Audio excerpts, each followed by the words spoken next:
La Bible l'avait annoncé bien avant que cela n'arrive. Une prophétie ancienne, mystérieuse et puissante. Voici, la Vierge deviendra enceinte, elle enfantera un fils, et on lui donnera le nom d'Emmanuel. Ésaïe 7,14. Ce fils, c'était le Sauveur du monde. Et cette Vierge, c'était Marie. Marie avait trouvé grâce aux yeux de Dieu. Pas seulement pour sa pureté, son obéissance ou sa foi, mais parce que, dans le grand plan divin, elle portait la promesse. Cependant, une condition était indispensable à l'accomplissement de la prophétie. Le Messie devait venir de la lignée du roi David, de la tribu de Juda. C'était une promesse faite par Dieu lui-même. Mais Marie n'était pas de cette lignée. Et c'est là que Joseph entre dans l'histoire. Souvent oublié, souvent silencieux, mais essentiel. Joseph, descendant direct du roi David, fils de Juda.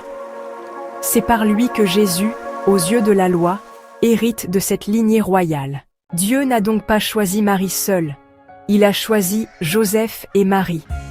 Car ensemble, ils incarnaient deux dimensions prophétiques. La descendance royale par Joseph et la descendance spirituelle de la femme par Marie. Souviens-toi, je mettrai inimitié entre toi et la femme. Elle t'écrasera la tête. Genèse 3,15. C'est donc à travers la femme que la victoire serait donnée, mais c'est à travers l'homme que la lignée serait transmise. Voilà comment, dans une humilité discrète, Joseph a permis à la prophétie de s'accomplir. Et Marie, à la promesse de naître. Dieu ne fait jamais rien au hasard. Tout est grâce, et tout est parfaitement orchestré. Et toi, quel rôle as-tu dans le plan de Dieu?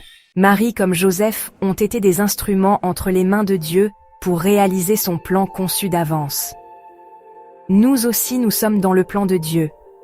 Mais lorsque nous passons par des temps difficiles et ne comprenons pas ce qui nous arrive, souvenons-nous de Joseph, de ses malheurs qui lui ont conduit à la gloire.